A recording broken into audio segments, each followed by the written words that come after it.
ఎవరికైతే తెల్లవారుజామున 3 నుండి 5 గంటల మధ్య మెలకువ అనేది పదే పదే వస్తుందో వారికి వారి జీవితంలో జరగబోయేది ఇదే.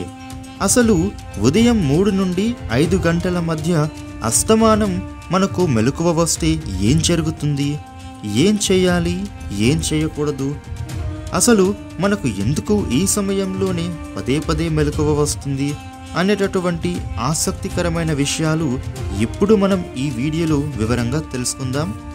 ఈ వీడియోని స్కిప్ చేయకుండా చివరి వరకు చూడండి. చాలా ఇంట్రెస్టింగ్ విషయాలైతే మీకు తెలుస్తాయి. కొత్తగా మీరు మన ఛానల్ని చూస్తే ఇప్పుడే సబ్స్క్రైబ్ చేసి వీడియోని లైక్ చేయండి ఫ్రెండ్స్. మీ నుంచి మేము కోరుకునేది ఒక లైక్ అండ్ సబ్స్క్రైబ్ మాత్రమే. సహజంగా ఏదో ఒక రోజు ఉదయం 3 నుండి 5 గంటల మధ్యలో మనకు మెలకువ వస్తే గనుక పర్వాలేదు, కానీ అదే మనకు ప్రతిరోజు కూడా 3 నుండి 5 గంటల మధ్యలో అస్తమానం మెలకువ వస్తూ ఉంటే దానికి అర్థం ఆ భగవంతుడు ఈ సమస్త సృష్టిని సృష్టించేటప్పుడు ఆయన కొన్ని పనులను అసంపూర్తిగా ఇన్కంప్లీట్గా అలాగే వదిలేశాడు. ఇక ఆ పనులకు సంబంధించిన ప్రశ్నలను మిస్టరీగా ఉంచేశాడు. ఎన్నో రహస్యాలను పరిష్కరించకుండా అలాగే వదిలేశాడు. అలాగే వాటికి సంబంధించిన బాధ్యతలను మానవులపైనే వదిలివేశాడు. అలా ఎందుకు ఆ భగవంతుడు చేశాడు? ఇన్కంప్లీట్గా అసంపూర్తిగా వదిలేసిన పనులను ఈ మానవులు ఏ విధంగా పూర్తి చేస్తారు? ఇక రహస్యంగా మిస్టరీగా ఉంచిన ప్రశ్నలకు సమాధానం ఎలా వెతుకుతారు? అదేవిధంగా పరిష్కరించకుండా వదిలివేసిన రహస్యాలను ఏ విధంగా ఛేదిస్తారు అనేటటువంటి విషయాలను మనుషులకు వదిలివేశాడు. ఇక అప్పుడప్పుడు మనకు ఏదైనా మంచి జరిగినా లేదా చెడు జరిగినా, లేదంటే ఒక రోజంతా మనకు ఎటువంటి సంఘటనలు జరిగినా కూడా అందులో ఆ భగవంతుని ఇష్టం, అలాగే ఆయనకు సంబంధించిన రహస్యమైన సందేశం ఏదో ఒకటి ఆ సంఘటనకు ముడిపడి ఉంటుంది. ఒక్క మాటలో చెప్పాలి అంటే ఆ భగవంతుడు అసంపూర్తిగా వదిలివేసిన పనులను మానవులను పూర్తి చెయ్యమని సంకేతంగా ఈ విధంగా తెల్లవారుజామున 3 నుండి 5 గంటల మధ్యలో అస్తమానం మెలకువ కలగజేస్తూ ఉంటాడు ఆ పరమాత్ముడు. ఇక సాక్షాత్తు శ్రీకృష్ణ భగవానుడు భగవద్గీతలో ఈ విషయాన్ని తెలియజేశారు. అయితే ఈ విధంగా ప్రతిరోజు కూడా ఉదయం 3 నుండి 5 గంటల మధ్యలో మెలకువ వస్తూ ఉంటే మరి ఆ పరమాత్ముడు ఈ సంఘటనలకు సంబంధించిన ఏవో కొన్ని విషయాలను ఏదో ఒక రూపంలో మనకు తెలియజేస్తారు. దానిని మనం గ్రహించుకోవాలి. ఇక తెల్లవారుజామున 3 నుండి 5 గంటల మధ్య ఉండే సమయాన్ని బ్రహ్మముహూర్తం అని అంటారు. మరి ఈ బ్రహ్మముహూర్తంలో ఆ పరమాత్ముడు మనలను మెలకువ చేస్తాడు కాబట్టి ఏదో ఒక విషయానికి సంబంధించినదై ఉంటుంది అని భావించాలి. ఇక సూర్యోదయానికి 45 నిమిషాల కాలానికి అశ్రమకాలం అని అంటారు. మరి అశ్రమకాల సమయంలో మనకు మెలకువ వచ్చినప్పుడు వెంటనే నిద్రలేచి మన కాలకృత్యాలు తీర్చుకొని శుభ్రంగా స్నానం చేసి ఆ భగవంతునికి సంబంధించిన పూజను భక్తితో చేసుకొని మనం ప్రతిరోజు ఏ విధంగానైతే పనులు చేసుకుంటామో అలా రోజువారీ కార్యక్రమాలను యథావిధిగా చేసుకోవచ్చు. ఇక ఈ అశ్రమకాలంలో లేచి మన దైనందిన పనులు చేసుకోవడం వలన మనకు ఆ భగవంతుని కృపా కటాక్షాలు ఎల్లప్పుడూ మన మీద ఉంటూ ఉంటాయి. అయితే 3 గంటల నుండి 5 గంటల మధ్య గల బ్రహ్మముహూర్తంలో ఆ పరమాత్మకు అంతులేనటువంటి దివ్యశక్తి ప్రవాహం అనేది చాలా ఎక్కువగా ఉంటుంది. కాబట్టి ఈ 3 నుండి 5 గంటల మధ్యన మెలకువ వస్తూ ఉంటే ఆ భగవంతుని అనుగ్రహం మీ మీద ఎంతో ఉందని భావించాలి.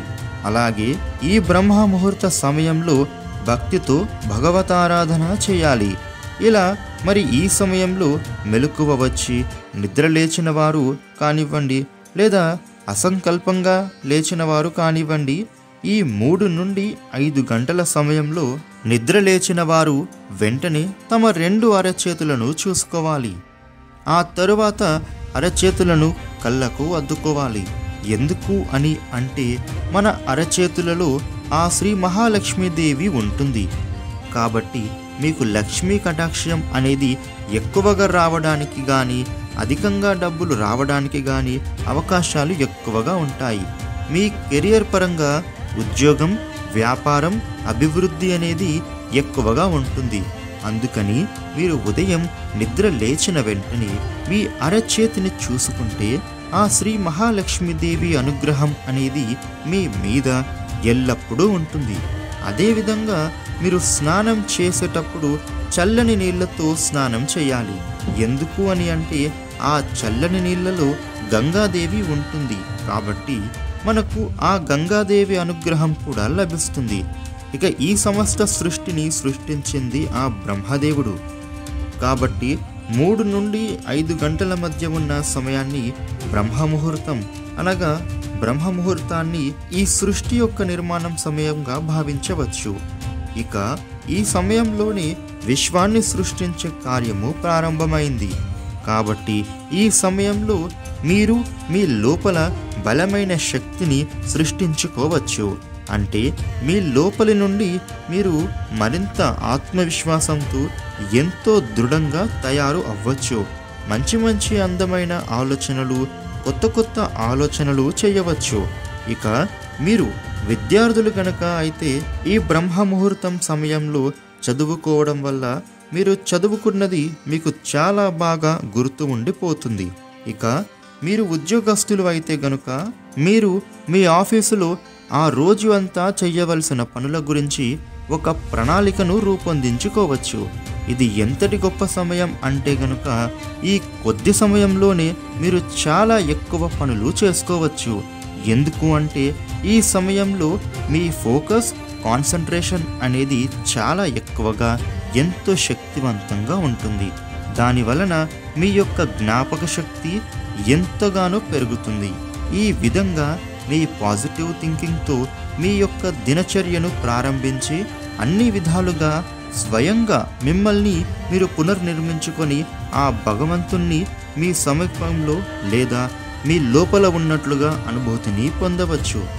అయితే ఉరుకులు పరుగుల వలన నేటి రోజులలో 3 నుండి 5 గంటల మధ్య గల బ్రహ్మముహూర్తంలో నిద్ర లేవడం అనేది కష్టంతో కూడుకున్న పని. అలాగే ఎంతోమంది ఎంత ప్రయత్నం చేసినా కూడా ఈ బ్రహ్మముహూర్తంలో నిద్ర లేవలేకపోతూ ఉంటారు. ఇక ఇలాంటప్పుడు మీరు నిద్రపోతున్నటువంటి సమయంలో 3 నుండి 5 గంటల మధ్య బ్రహ్మముహూర్తంలో మీకు కానీ సడన్గా మెలకువ వచ్చింది అని అంటే అది మామూలు విషయం కానే కాదు. మీరు ఖచ్చితంగా ఎంతో అదృష్టవంతులు. ఎందుకు అని అంటే గనుక ఈ సమయాన్ని ఆ భగవంతుని సమయంగా భావిస్తారు.